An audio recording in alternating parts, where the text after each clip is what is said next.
Well, as 2020 comes to an end, so does the career of a Kansan that has been very prominent here the last 40 years in Washington, D.C.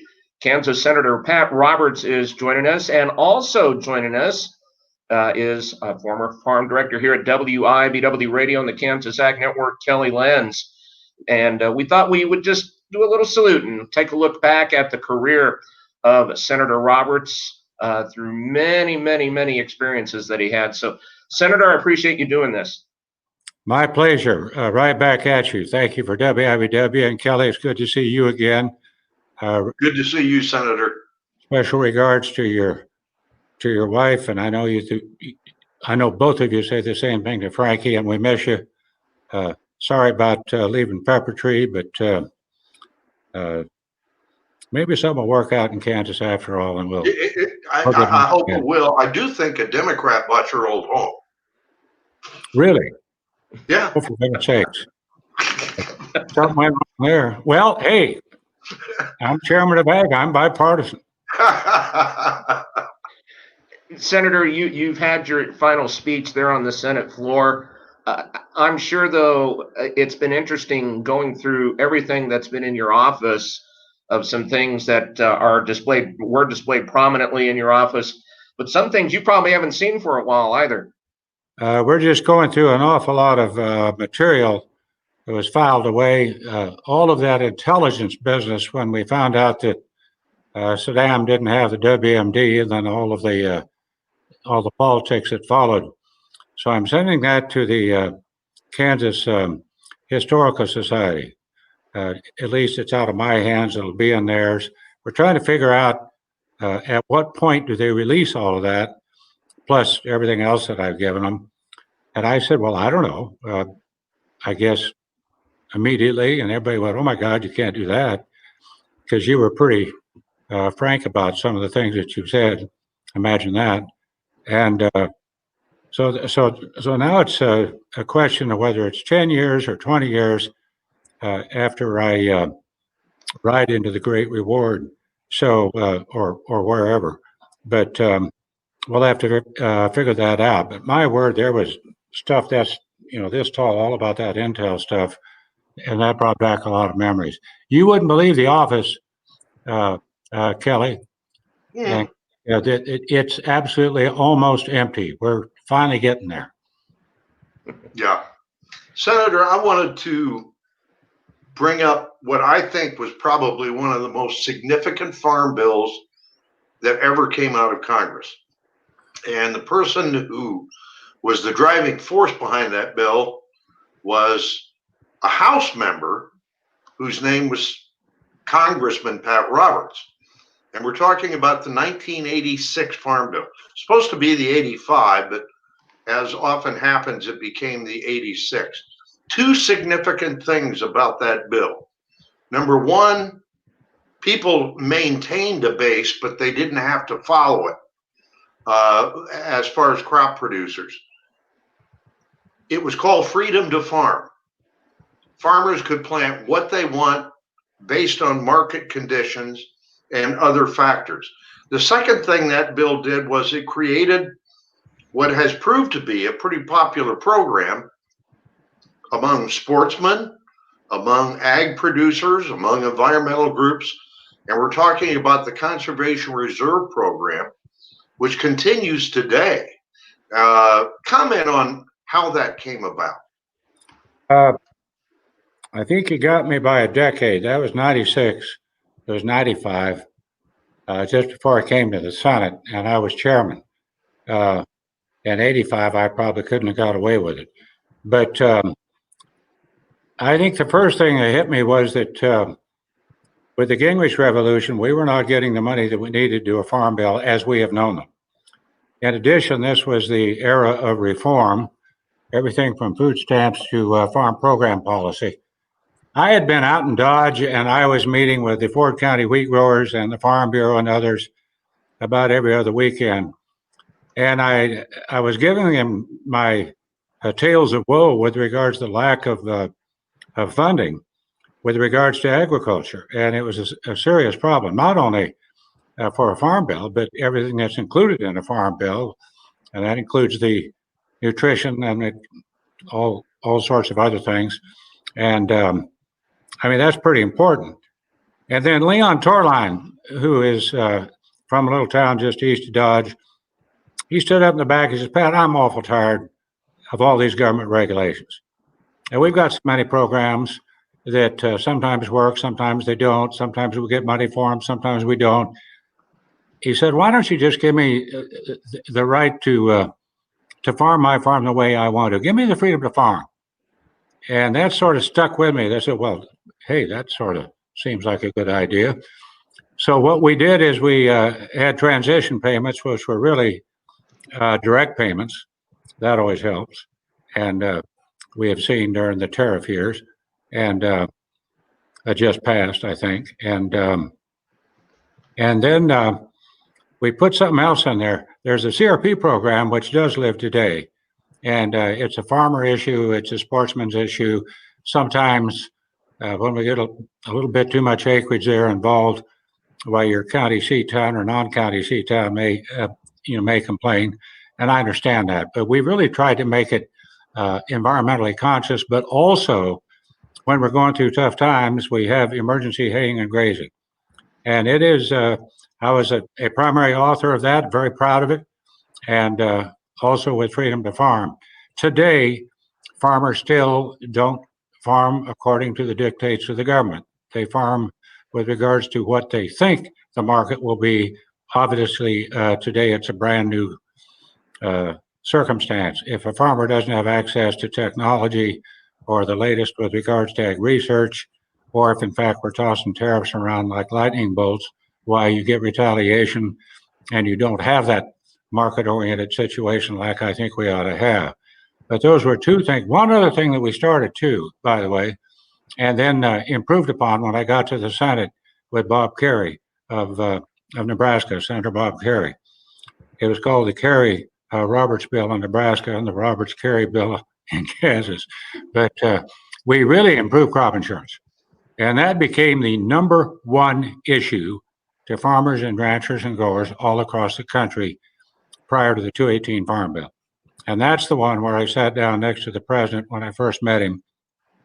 First week, he said, what can I do for you? I said, save crop insurance and improve it. It's the number one issue in farm country. All the people that brought you to the dance. We danced with you and we took you home. We voted for you.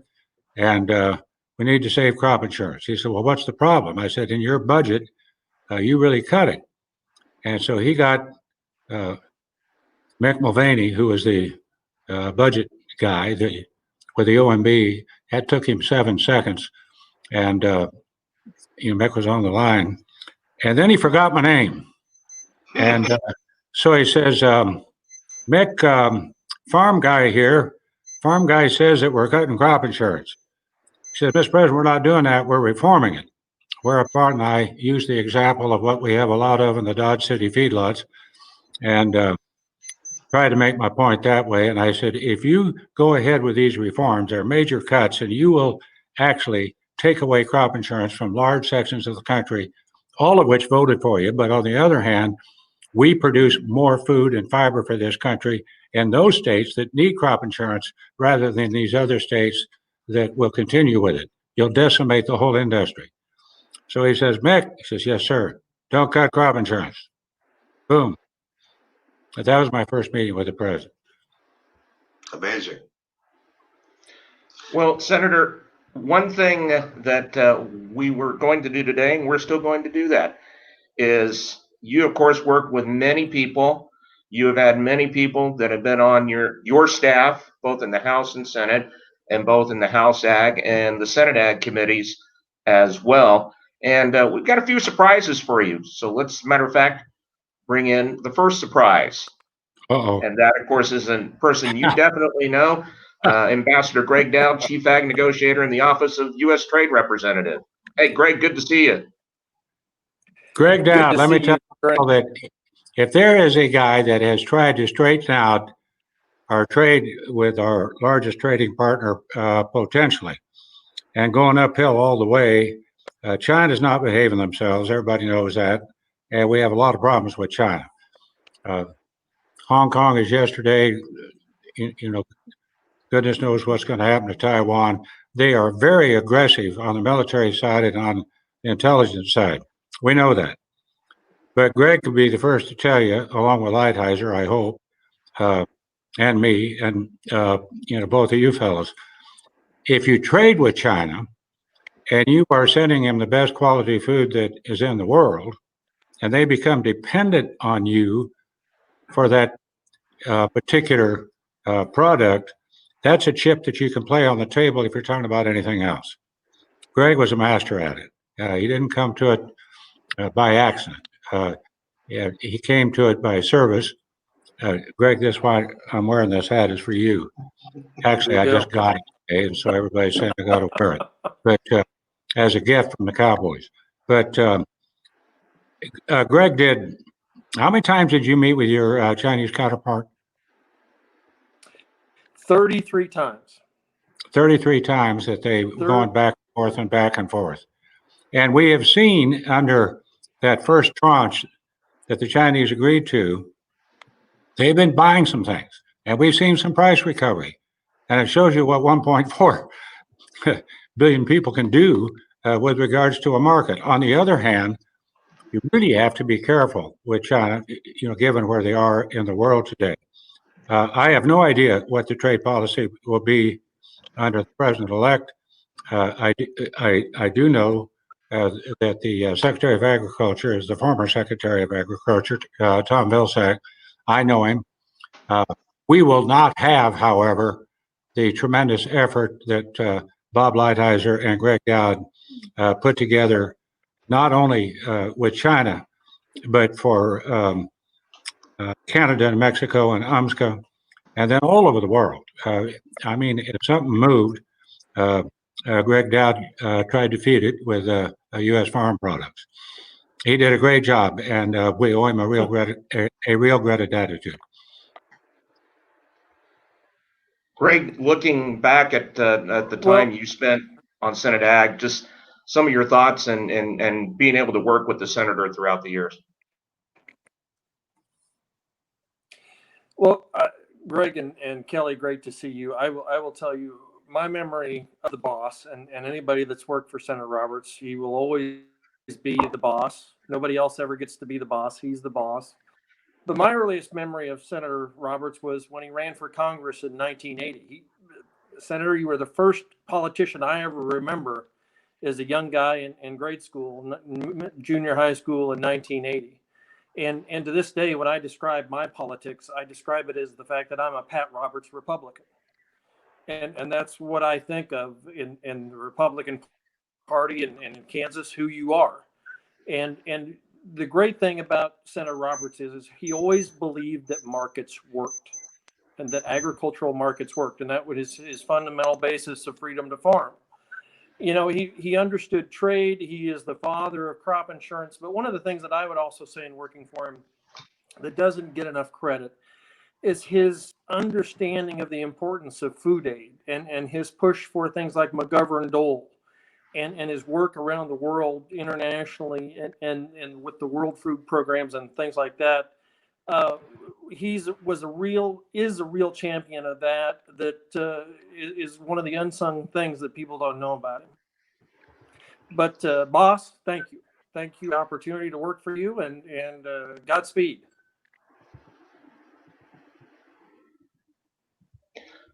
We're having a salute to Kansas Senator Pat Roberts, who will be retiring here at the end of the legislative term. And Gregg Doud is amongst many who have worked for Senator Roberts, or in this case, Congressman Roberts. And one that I think can say that he worked for Congressman Roberts is this gentleman, Dale Moore, Executive Vice President of the American Farm Bureau Federation. Well, I think we got the memo on cowboy hats. As Greg said, boss, it is great to be on here with you. The Dodge City stagecoach coming in, picture in the background, all of those things I can remember. And I know Kelly, you and I talked about them way back when, and Greg, you and I, and I've had a chance to do this. But I can still remember when I worked for then Congressman Roberts, a number of staff would call and it's like, is Pat going to make a statement at markup? And I was like, well, it's a totally different subcommittee. Why would Pat be down at this markup? And it's like, well, I sit through this whole markup. Surely he will come and say just something so that it's not quite boring to have to sit through this whole thing. And I would smile, and it's like, told me one time, and he came back, he's like, why did the crop insurance? This was Greg. This was actually before crop insurance reform. Mr. Roberts was invited down to Florida to speak to the crop insurance companies and agents. He asked me, he goes, why are they inviting me? And I said, well, I think it's because their association wants to prove and show their members why they're paying memberships, because what they're up against, because crop insurance was not working well for Kansas farmers and producers in any way, shape, or form. And so when he got back, he said, so find out if it worked. And I said, okay. So I talked to the in-town crop insurance troop. That after Pat got done speaking, indeed, some of the members got up as soon as he left the room and said, why in the world did you bring him down to speak to us? And they said, well, he used a few Marine words in there, but he said, they said, we kept talking about crop insurance as the blankety blank crop insurance program. And when they said, well, how is that an improvement over where he's been? It's like, well, instead of one cuss word, there used to be about 10 cuss words before he got to crop insurance. And then the next 2 or 3 years, he took over the reform part of that process. I've always enjoyed that. I've always enjoyed the fact, boss, you look great in that cowboy hat.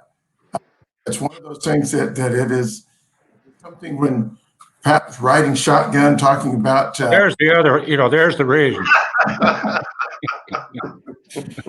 It is one of those that has been a great privilege. And I know some of my coworkers have eyes. I have not had a chance to share this with you, Mr. Roberts. But when you came and spoke at our convention 2 years ago, American Bureau, one of my state presidents came up to me and said, Dale, I need to apologize to you. And I said, for what?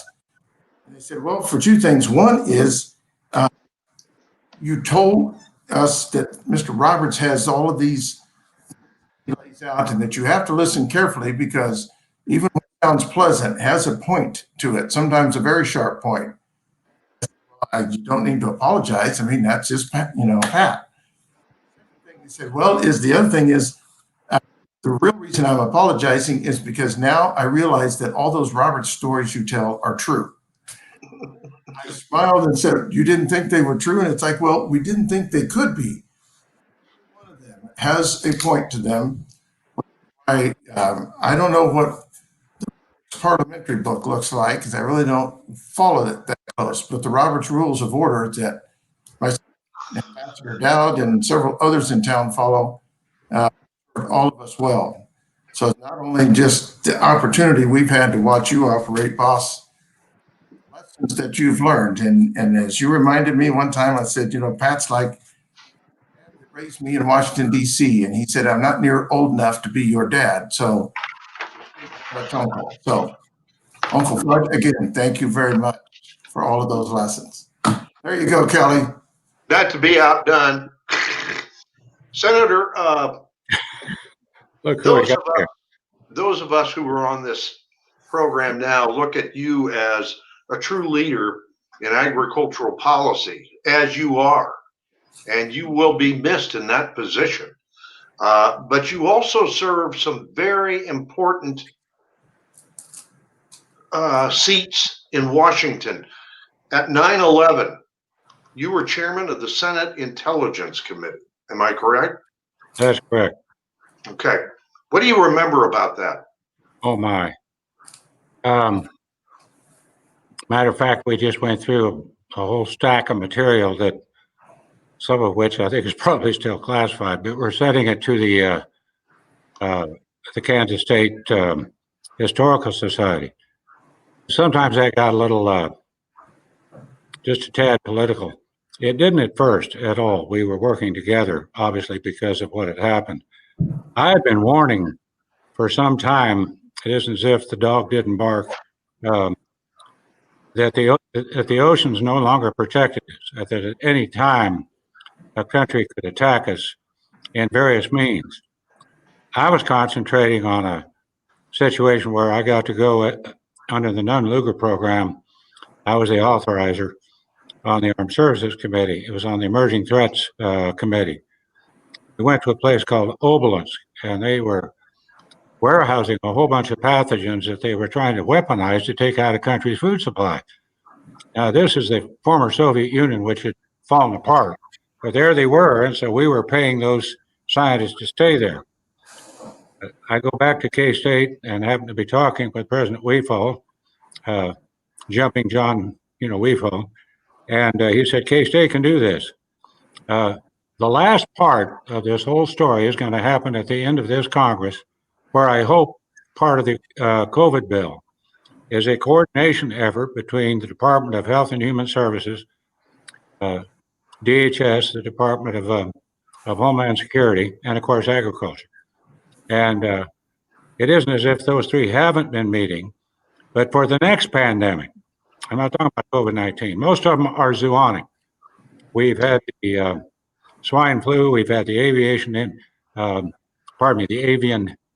influenza. The swine flu did cause considerable death, but nothing like COVID-19. But that was COVID. I don't know whether it's bats or pangolin or whatever it was, 2 blocks from that lab over in China, but that's where it started. There will be another pandemic, and Kansas State University has the only level 4 lab in the country.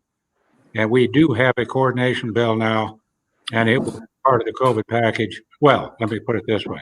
I certainly hope it will be part of the COVID package. One never knows. But that's the last chapter. And I called the president out there, and I said, is there anything else you want me to do? He says, well, how are you being an assistant basketball coach? I'm just telling that story from the president, and I shouldn't have told that over the broadcast. Never mind. Yeah, but one other thing. Let me point out just how bad that was. I heard about it. It was on the news. They hadn't quite put it together yet. I jumped in my car and I'm zooming up Highway 95. There's traffic stacked up leaving Washington. By that time, we had known what had happened up in New York. And then there was the attack on the Pentagon, which a lot of people don't remember. And as I was going up 95, I got a call. I don't know how he got through, but my son David, he said, Dad, you got to come back. They attacked the Pentagon and the Capitol would be next. And so I thought, oh my God. And I was going up the Capitol to make sure everybody in my office was gone. But you couldn't get through because, the phone system was jammed. I looked over there to the left when you go up 95 and then you turn right a little bit and you can see over there the Pentagon, black smoke everywhere. I went to that service for people who lost their life over there. That fellow was headed for the White House, but he couldn't find it. So he sure as heck saw the Pentagon and he bounced on a helicopter pad and went right in there. That flight 007 that is up in Pennsylvania. Those folks, there's no question in my mind that plane was up for the Capitol. About the time that plane went in is the time that I was driving across the back of the Capitol to get over to the Senate side to make sure that my staff was gone and safe. I finally get there, but I stop and think a minute. Had that not been the case, I probably wouldn't be talking to you today. And the Capitol would have been in total wreckage. And, but, thank God for those people and their sacrifice. I get to the office, Leroy is in the office, and I said, and I quote, pardon me, what the hell are you doing here? You're supposed to be gone. He says, why in the hell are you here? And I said, well, I thought that the Intel Committee would have a meeting. He says, they don't know what's going on. The only people who know what's going on is the president. He's somewhere that we don't know, and the leadership who have escaped, and they're off in some mountain, which happened to be over here, just a little west of the city. But so we went over to the police station, and there was a bunch of us over there, trying to figure it out.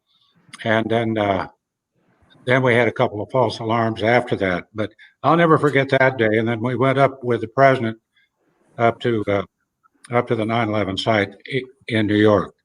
It looked like a movie set. It was incredible. And here we are, all coming out of this bus.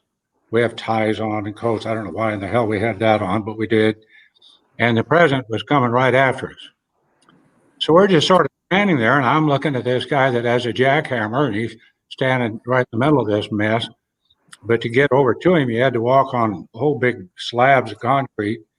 And I thought, well, we shouldn't be just standing here watching. So in first place, I took my tie off. In the second place, I took my coat off, put it over my hand. And I said, do you mind if I come over there and thank you? He says, hell no, come on over. So on some concrete, I went from one place to another place. And I said, I won't shake your hand. I just want to say, you're in our thoughts. You're the bravest Americans I know of. And he says, everybody says that. Don't worry about it. We're going to get her done. And a lot of people that worked in that capacity are not with us anymore. And then the president talked and went right up about where I was. By that time, I'd gone back. And he had that megaphone. Well, no, he started to talk to them at first. And they said, I can't hear you. And he said, he grabbed that megaphone and said, well, we sure as hell can hear you. And I'll tell you what, the people that did this are sure as hell going to hear from us. And everybody went, hoorah. And it was a wonderful event. I think they really appreciated it. But until you saw that, you couldn't get it through your head just what a horrible situation was that we faced. Then we went through all sorts of investigations and whatnot to improve our capability, and out of that came the Department of Homeland Security. Amazing story.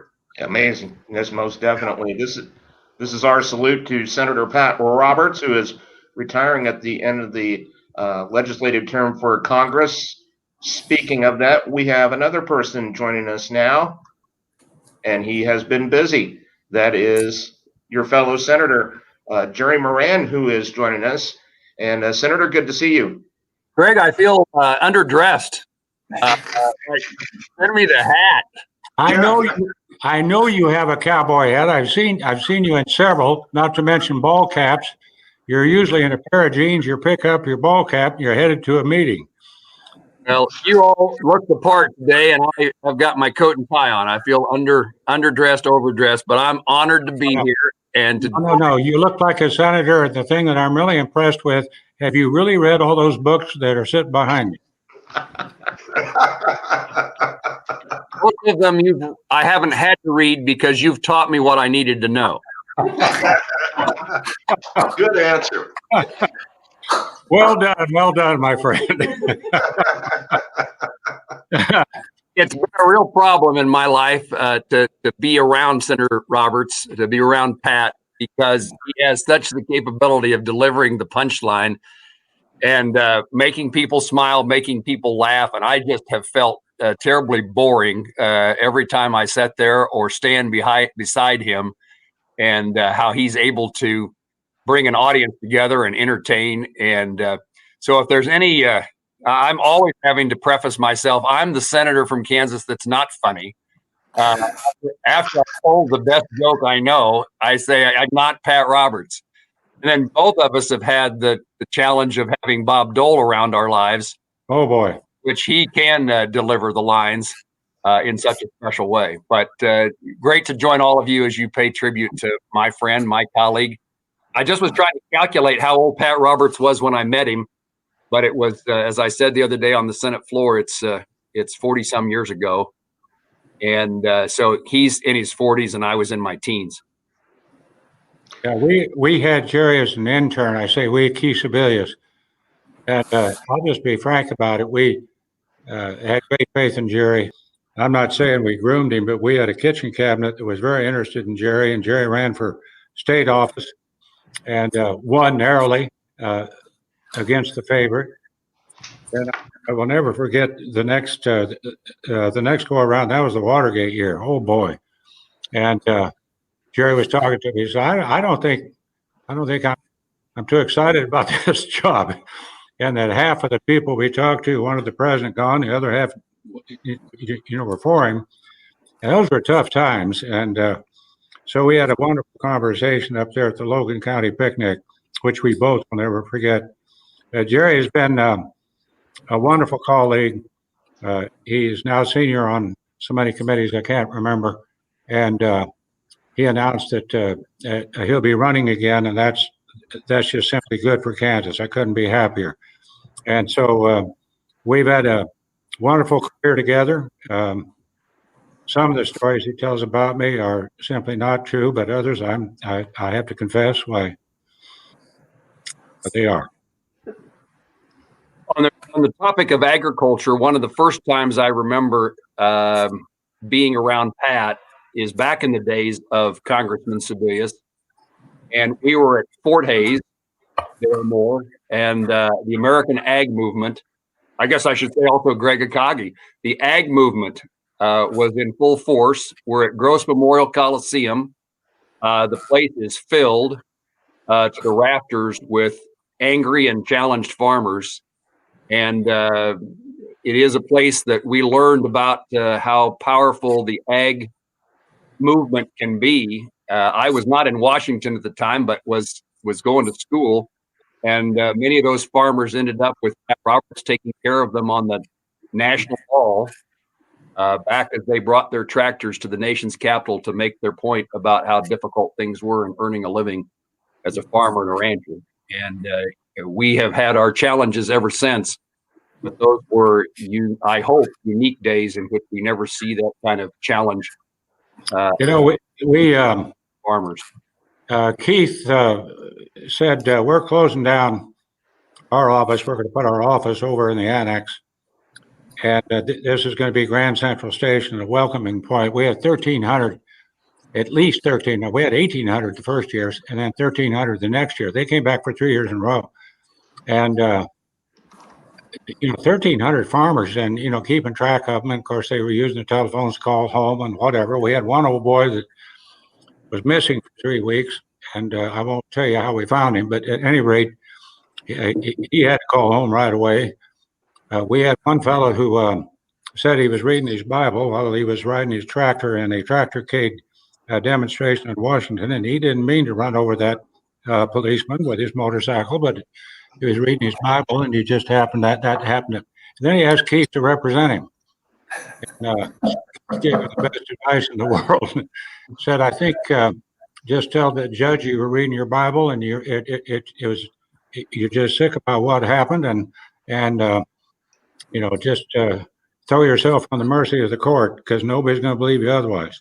I think they got away with a fine, and they went back to Kansas. They actually took over the Secretary of Agriculture's office, and that was Leonard Cox. I wonder whatever happened to Leonard Cox. But and then they tried to kidnap me in La Crosse when I was still a congressman, and I was all for it. And I said, where are we going? Are we going to Vegas or where? And they said, oh, no, we got a place. My word, we had the Kansas Highway Patrol. We had an incredible number of law enforcement that showed up at the courthouse. They don't name that town the barbed wire of the capital or of the country, for nothing.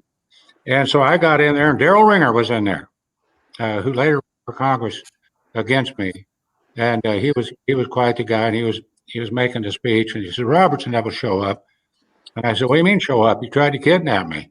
And so as it turned out, it was quite an event. But those were the days. Big Bill Taggart, you remember him, Jerry. He was the ag guy for Bob Dole. He's the one that thought up flexible parity. Not parity, but flexible parity. And we finally got a vote on that on the House floor. And it lost by over 100 votes. And these folks actually thought that as much time that they spent running around talking to people, and I was their headmaster, I sent them to every liberal organization I could find in the nation's capital. And they were something else. And so, but they lost by 100 votes. They were really hurt by that. I will say this, I think a great majority of them joined what I would call our regular farm organizations, either Farm Bureau, wheat growers, soybean growers, whatever. And I think they stayed involved. And I made a lot of friends, and they were largely Republican, and I think they continue to be partners in government. Not all of them, but some of them.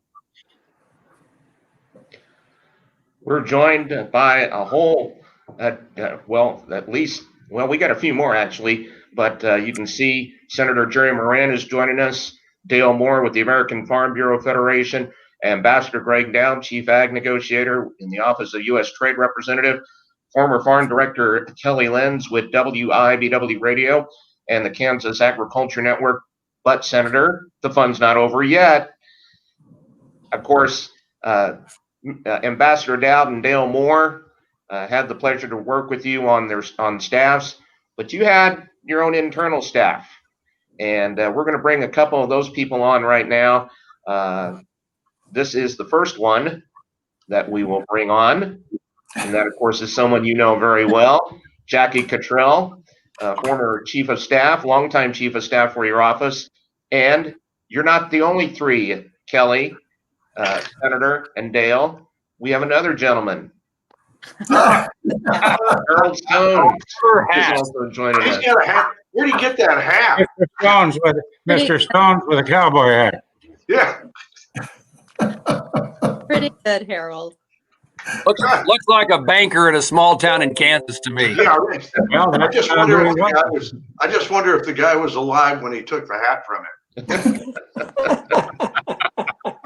It looked like a meeting Well, of the Big Hat Club. What can I say? So Greg, I'm going to get my licks in on both these people before they do me in.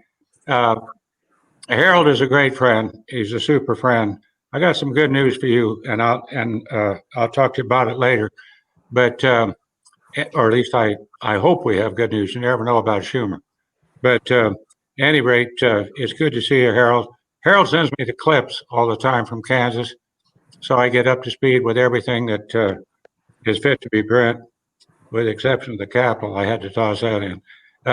And Jackie sitting over there to the left of Jerry, and then I don't know what's there to everybody else. Jackie was our chief cook and bottle washer, but more especially when Freedom to Farm came around, she worked for the committee. And she tried to impress upon me what a big deal this was. This was a change in farm program policy for 40 years. And so she arranged interviews with Wall Street Journal. I don't know if we went to the New York Times or not. Yes, And I think we went to the Washington Post. I don't know why, but we did.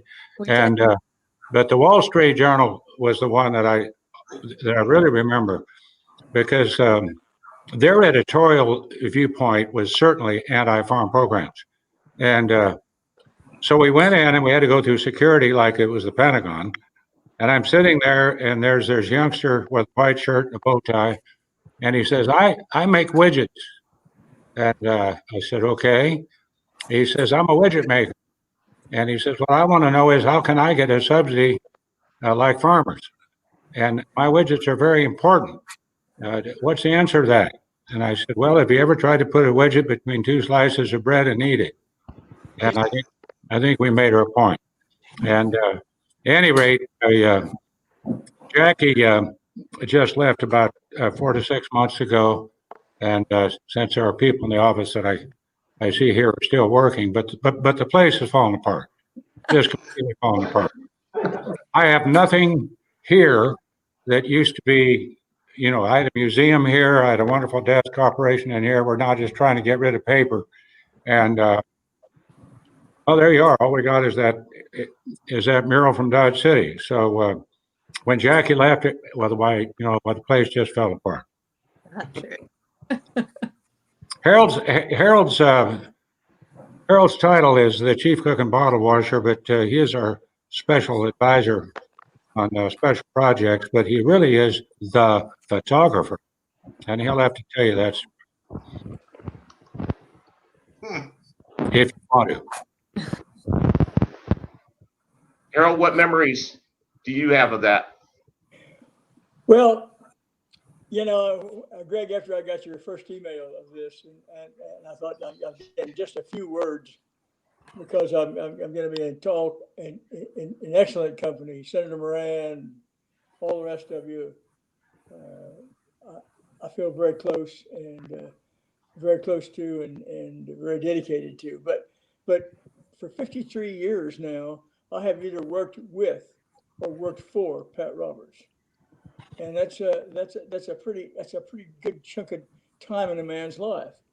And I thought, how am I going to sum that up? And I thought, well, I'm going to start out to try to take as little time as possible, but I want to tell you just how one of the very earliest experiences was when I knew him when Pat was working as the chief of staff to Keith Sebelius, but he got elected to the Congress in 1980, and then very shortly thereafter, the crisis of the 1980s hit farm banks and small farm producers.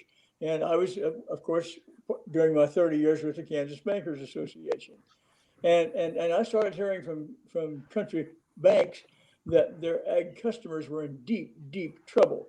So the exec for Nebraska and I packed our bags and headed for Washington, and I just went straight to the senator's office, who was in Representative Roberts, who's new, but he'd been on the ag committee, and told him my story. And the next thing I knew, he called the crusty old chairman of the committee, a guy named Kiki de la Garza, and they called an emergency meeting of the House Ag Committee.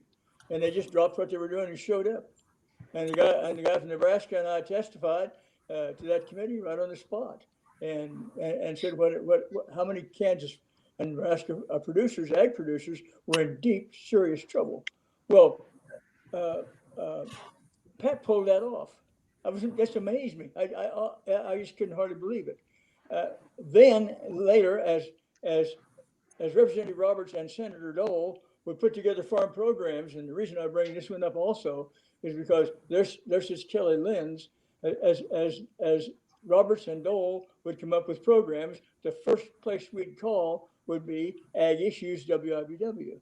And we'd go on the air to try to explain them and try to get them out to the banks and get them out to the producers as to what was happening now. And I have told Kelly this personally, but Kelly drinks to excess and he may not remember it. And so WIBW and the Ag Issues program played a monumental role in that crisis of the 80s by saving I don't know how many Kansas producers, as did Representative Roberts and Senator Dole. And then all through the rest of the years, if there's one word that typifies Pat Roberts, it is the word responsiveness to me. Pat said, I love to do the clips. My resume is pretty well put together. I'm not looking to impress anybody with the important things I do. I told Jackie Cottrell that. She became my boss, and I enjoy doing the clips because I always write my own editorial comments in the middle of the articles, which the editors of the paper probably wouldn't enjoy very much if they saw them. When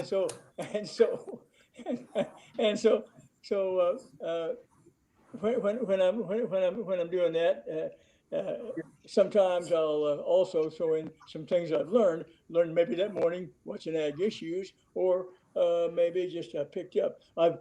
Oftentimes it'll be a little note about somebody that I know Pat Roberts knows, or somebody from the old days who's been a friend and still a friend. Maybe they've lost a friend. Maybe they've lost a wife. Maybe they're in a little serious trouble. Maybe they're injured. Maybe they're sick. I found out in my travels around troubles. I always look up the phone number and leave it with Pat. And every single time over 43 years and 2 months that I have worked for Pat Roberts, 23 years and 3 months. And in that time, he has never once failed to call somebody who is in distress. I can't begin to tell you how many miles off our beaten path we've driven, all over dirt roads and gravel roads in Kansas, to call on people that he has known in the past. He had a former staffer who had lost her eyesight in Garden City, Kansas. He never, ever had a meeting anywhere in the vicinity that we didn't go to her house and take her. I mean, it's thoughtfulness and that responsiveness is one of the greatest reasons why he not only stimulates loyalty to his staff, but without appearing too maudlin, he also stimulates a tremendous amount of love. So I guess maybe that's my story, Greg. That's a great story, Harold. And Jackie, you were there for a long time as well. I know hard to describe in a short amount of time, but what do you take as far as your memories are concerned? Well, I think it was a bit of a challenge to start off as a press secretary for Chairman Pat Roberts to tell him we were going to go to.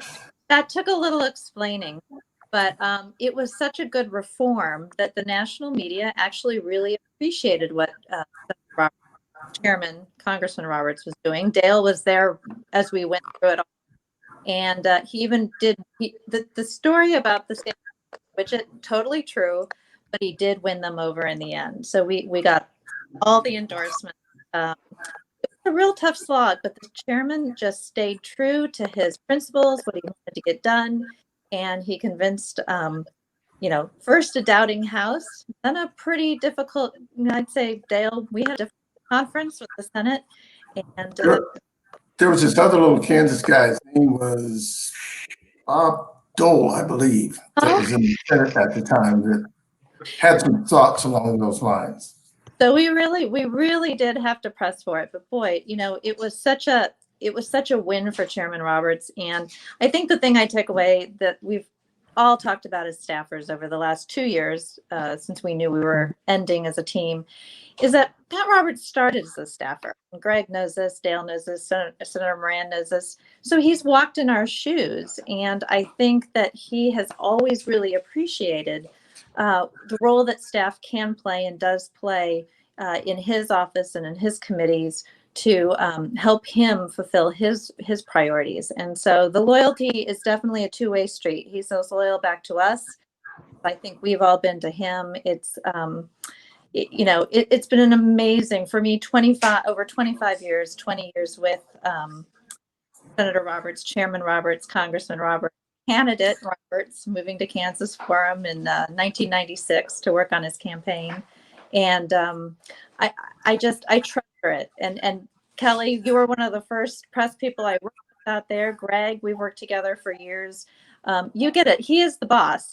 Greg said the boss for all of us. If I could say one thing real quick here. Somebody mentioned Bob Dole, Jackie, I think, and then Dale. I remember when we got Freedom to Farm done.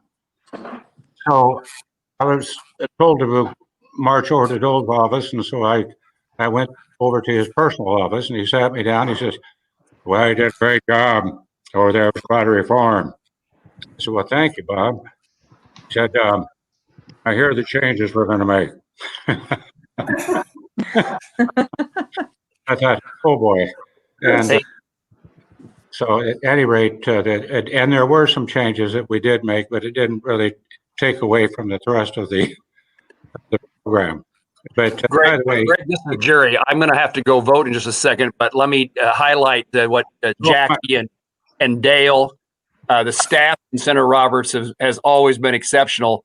But my beginning staff are the remnants. What began with me were the people who were already with then Congressman Pat Roberts. I came to Washington, D.C. having been elected in 1996 election to replace Senator Roberts, or to take that seat and try to replace then Congressman Roberts. And I didn't know anything about Washington, D.C. I didn't have any staff, and I brought nobody with me. And I was sent by Pat Roberts into his office, and there sat Gary Mitchell, who sat in the corner and told me for a couple of hours about the importance of agriculture and what policies I needed to know, and instructed me. I got the Roberts lesson on agriculture, on farmers and ranchers, for an entire afternoon in Pat Roberts' office in 1997, when I came here to be orientated to be a member of Congress. And then I didn't even know how to get around from one side of the Capitol to the other. And Gary Mitchell assigned me a guy named Tom Hemmer, Jackie's assistant, to be my guide, to get me around the Capitol. And I had breakfast with Tom Hemmer the second day after I'd met him and asked him to become my chief of staff. And so we've been infiltrated. Not only does my story about Pat Roberts saying, "Come here, sit down," apply to me, but my staff originates with Pat Roberts. And so we are a part of the Pat Roberts world. from day one. And the folks that he had with him at that time and throughout his time in Congress have made a tremendous difference for Kansans, but have also been important to us in trying to figure out how we do our jobs. So people like Dale and people like Jackie, but going back to Gary Mitchell and to Tom Hemmer, Tom became my chief of staff, and just one of the, in my view, I always give Tom Hemmer the accolade that he was the guy who got me off on the right foot, and allowed me to surround myself with people who and he knew what he was doing because he was in the Roberts world. Here's an example, and then I'm going to leave you. I just got an email from my staff, and they're talking about the negotiations on this bill, and they're talking about how much money we think is going to be spent on agriculture and how much is on nutrition in this phase 4 COVID relief.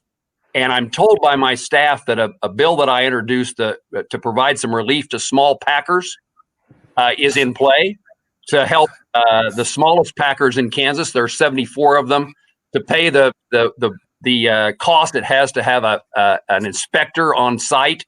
As you know, if you have a side of beef and you want to have it processed now, they'll tell you to come back in a year. And one of the problems is it costs $98 an hour for somebody who needs a meat inspector in their locker plant to stay more than 40 hours. And here's the request that comes from my staff just while I'm sitting there. Could you please visit with Pat Roberts, because he's probably the guy that can keep it in the bill or get it in the bill. So here on the air, I'm lobbying Senator Roberts to take care of our small packer bill. But it is an example of how, I don't know what we're going to do in the absence of Pat. However, the question is, it will be, who can we talk to get something done? Just like Harold Stone was saying, never leave a stone unturned in doing what needs to be done to take care of Kansans. And it's just going to be a heck of a difficult job to operate in Pat Roberts' absence, because he is the person around here that so many of us, everybody in agriculture, goes to and says, can you help us solve our problem? Can you take care of our constituents? Can you make the day better for our farmers and ranchers? And Pat Roberts has been and is the go-to guy. And just this moment, I had to go to him to say, I need your help. John, I'll talk to Stabenow. She needs a little help on nutrition. I eat food stamps. That's the way it works. And there's an individual that you can talk to. I'll do it. We got 5 minutes to vote, Jerry. We got to take out. Thanks for letting me join you. Best wishes to all of you, but especially to Senator Roberts. And thanks for the friendship. And we love and appreciate you and Frankie. Thank you. Thank you. Thank you very much. Greg, we got to go vote. And thank you so much. And Kelly, it's good to see y'all. And Dale, I didn't tell any stories about you sneaking up on my rear when I was chairman, and I would be scribbling things on a tablet. And you'd say, what are you up to, boss? We have the votes. I said, I know that. And you see, you don't have to respond to Harold Volkmer or Tom Harkin. I said, I know that too. I'm just writing down what I would say if I thought I was going to. And they would emphasize, hey, we got this. You don't have to say a word. Senator, I want to throw one short thing in here. My first trip to Washington, D.C. was in the early 80s. And I made the decision that I would visit Kansas congressional members, and you were first on the list.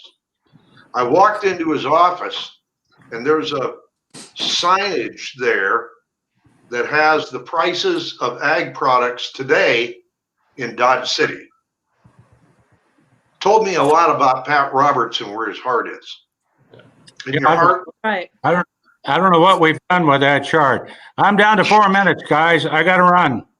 One thing real quick, and we'll let you hear this later on. We do have some recorded comments from former Ag Secretary Dan Glickman that we're going to play, but we'll let you listen to that later on because we know you got to go vote. So I appreciate you joining us. Thank you. All right. That is Senator Pat Roberts, and everyone else on the line, just hang on here for a second. We are going to play some recorded comments earlier from former Ag Secretary Dan Glickman, who wanted to be a part of this, unfortunately was very busy and not able to, but we had a chance to catch up with him earlier today as far as his comments are concerned. We'll let you listen in.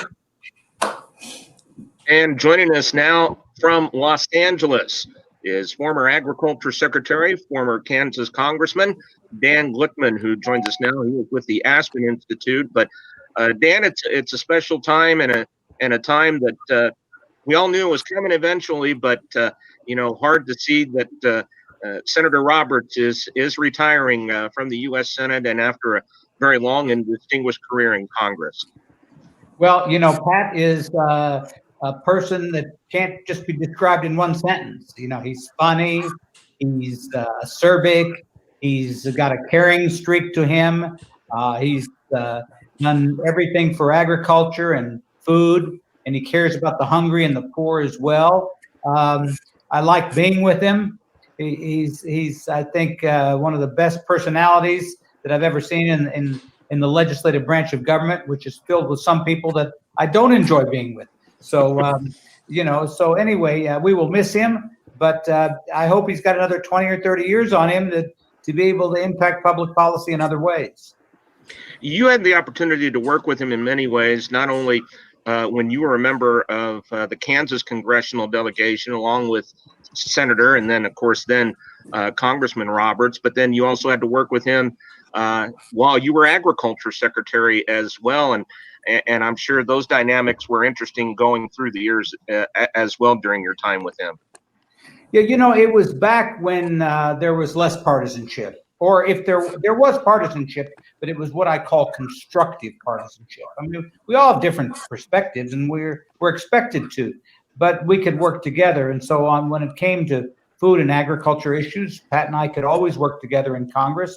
I knew the man who worked for Keith Sebelius very well, a terrific gentleman, and so worked with Pat in the House on those issues. Then when I got to be secretary, he was a very important part of my confirmation process. He and Senator Dole, and then the team continued.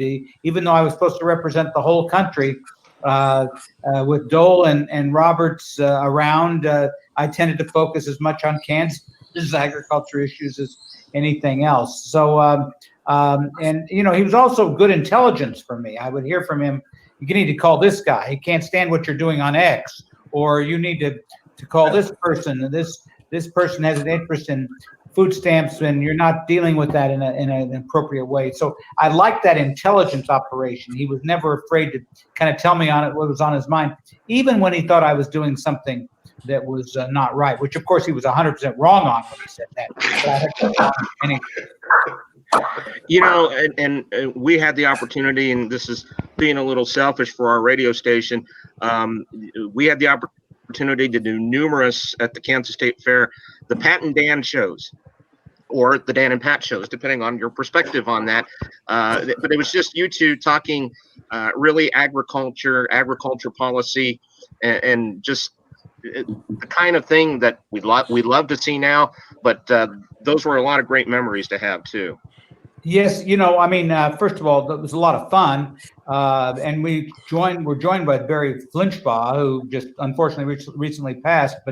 But it was three guys that had a pretty good sense of humor, and could make light of about anything. We always used to make jokes about hair. I see you could be in the same position that we had on that particular one. But it was the spirit of getting a good relationships, of getting along with each other. And that still exists in Congress. It just doesn't exist in the same way that it used to. A lot of it has to do with social media and the harshness of the rhetoric that goes on. The fact that you can disagree with somebody without trying to kill them in the process, which is kind of what's happened in politics today.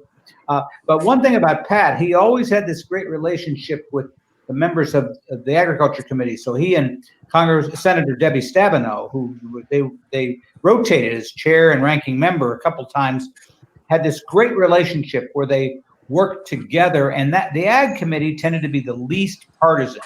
The Ag Committee in the Senate, now not so much in the House.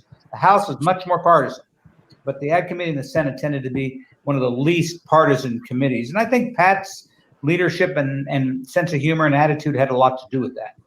Because we have seen so much change through his time, not only as chairman and ranking member on the House Ag Committee side, but chairman and ranking member on the Senate Ag Committee side as well. A lot of change, but I'll tell you one thing that Pat Roberts and Bob Dole to some extent, because Bob was one of the people who was really interested in both traditional agriculture and hungry people. And Pat was always able to work the coalition between urban and rural interests, between production agriculture and those who are struggling and suffering because of hunger, which we're seeing now in a magnitude we haven't seen in probably since the Great Depression. And so that allowed him to be a competent and credible voice when he would go to the Senate floor and argue these issues, because you just can't say, well, I'm only for production agriculture and to heck with poor people and to heck with hunger, which I think there are some in the House that have kind of gone down that road. Not Pat. He didn't go down that road. And also on the global side of the picture, you know, Pat was big on international trade, helping the hungry overseas. And so I think he's the kind of member that will be missed because of being able to be respectful of his adversaries without being destructive of them. Well, Mr. Secretary, as we wrap this up, is there any lasting memory, funny memory, or just memory that will stick out in your time with the senator that you finally remember him? Well, of course, the hair jokes were prolific, you know, and we used to talk about that at all. He and my dad had a very close relationship. Okay, my dad, Milton Glickman, who had also this great sense of humor, and my dad's Pat tended to be more of the kind of cutting sense of humor, and my dad was a one-liner type of guys, and they got along very well. My dad's jokes were less politically correct than Pat, who had to at least have voters. And I remember my dad used to send both Pat and me faxes, or then it was telecopier back in the old days of jokes. And Pat once asked me, he says, you know, you better tell your dad to stop sending this stuff because my staff reads them. And I said, Pat, I told my dad, and my dad says, you know, he called me Danny. He said, Danny, I'm in my 80s. I'm not going to change. And so we used to have a really good time with this. And that personal stuff really makes a difference. And that's what also makes a difference in Congress and in the Senate is the personal stuff. When you get to know each other and as friends, then you're less likely to become enemies. And I think that hopefully Pat's successor will listen to that and also be friendly to the other side and respect our executive branch as well. And because Kansas needs elected representatives who are well respected on Capitol Hill. You know, we're not one of the big states, so got to have impact. And I think there's no question Pat Roberts had a lot of impact. Now, and I only remember him doing this once, but did you try to grow a beard like the senator did one time after I think he had his knee replacement surgery? No, because I didn't think it looked good at all on him, so I wouldn't try to copy that. We needed hair in other places besides. Sorry, you know. I got you there. Well, Mr. Secretary, it's been a pleasure to be able to speak with you. And any final message for the senator?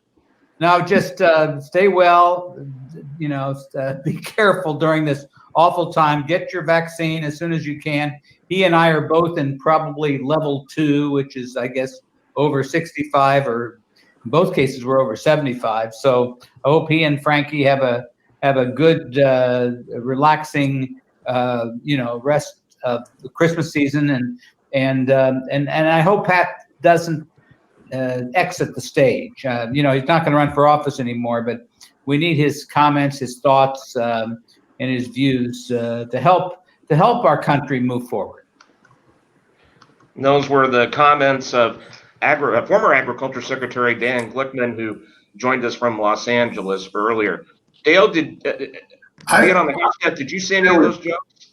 Well, there was 2 things I wanted to share with you. Number one, when Pat was talking about what Jackie brought to the team, I can remember one of the first times we sat down where she had been talking to Pat, and Pat said, I need you all to work with Jackie as we're working on this media going to to the more mainstream media. It's like, well, we are. He said, well, it would help if when we're talking to staff to encourage them to reach out to media, you don't refer to them as the blankety blank reporters. And okay, so that I will also tell you that one of my favorite Pat Roberts, Dan Glickman, and Mel Glickman stories occurred when Pat, during the hearing, that he and Dan were the two sitting at the dais. Pat brought Mel into the hearing, told the Kika de la Garza's rules, as Kika chaired the committee, and Mr. D had an iron fist rule. You do not, if you're not a member of the committee, you don't sit behind the dais.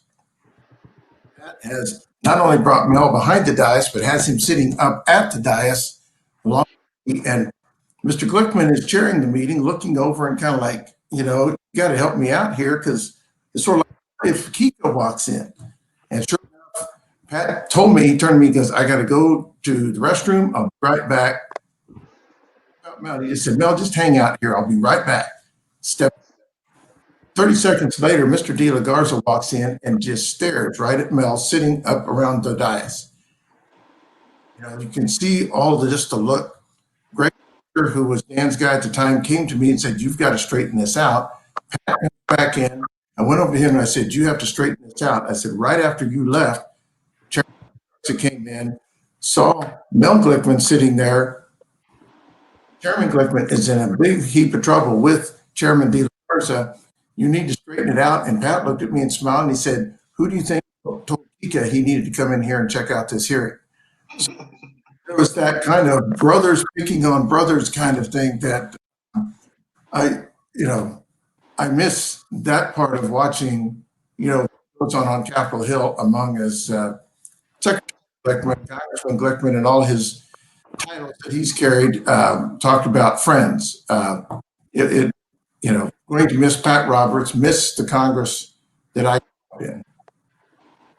And Greg, before you close it down, Jackie Cottrell's sitting there, and Pat Roberts always says that you're only as good as your staff. I'll tell you, I was a CEO of an outfit for 30 years, and then I went on board as an employee, a staffer with Pat Roberts. I could not believe in my wildest imaginations a better staff director, a better chief of staff than Jackie Cottrell. She brought the best out in every single staff person, through good times and bad. She never lost her cool, and she always brought the best out. So when you look at the success of somebody like Pat Roberts, which is so voluminous, it's almost uncountable, you can also say right by his side was Jackie Cottrell, helping him get that done. And Kelly, this as well. And we've known Harold for a long time, but guys even like Mel Thompson, who had been with the senator and congressman for a long, long time as well. People like that. And then he talked about loyalty, obviously it really showed too. Yeah, absolutely. Harold has been not only a good neighbor, and unfortunately he moved. He was a great neighbor, but he's also been a good friend for many, many years. And I would imagine, Harold may or may not admit it, but I would imagine there's been a time or two where he has had a little advice for Senator Roberts. He's a thoughtful person. He knows everybody. Everybody knows him, including his wife.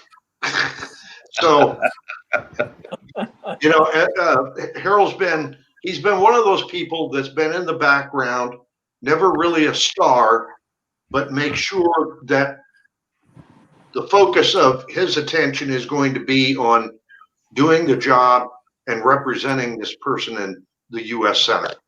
And he's done an outstanding job. I don't know what he's going to do now. I've got my resume out, Kelly, to keep your eye on. I have no further comment, Kelly. Thank you. Well, we can always use more good bankers, Harold. Well, gentlemen, we need to wrap this up, but just want to thank Ambassador Gregg Doud, Chief Ag Negotiator in the Office of U.S. Trade Representative, Jackie Cottrell, former Chief of Staff with Senator Roberts, Senator Jerry Moran, former Ag Secretary Dan Glickman was able to join us, Dale Moore with the American Farm Bureau Federation, Harold Stones, former longtime employee in the Topeka office of Senator Roberts, and to Kelly, to you as well. I appreciate you all joining us to really give a proper salute to Senator Roberts. We can't do it in person, so we got to consider this, I guess, the next best thing. You bet. Greg, thank you very much for pulling this together. As part of the Roberts family, and part of my family from both the Fort Hays State and the Southwest Kansas side, love you for doing this for me. Well, I appreciate that. Thanks for this, And Greg. Thanks for the opportunity. thank you, Harold. Thank And you, this has Greg. been our program and our salute to Kansas Senator Pat Roberts.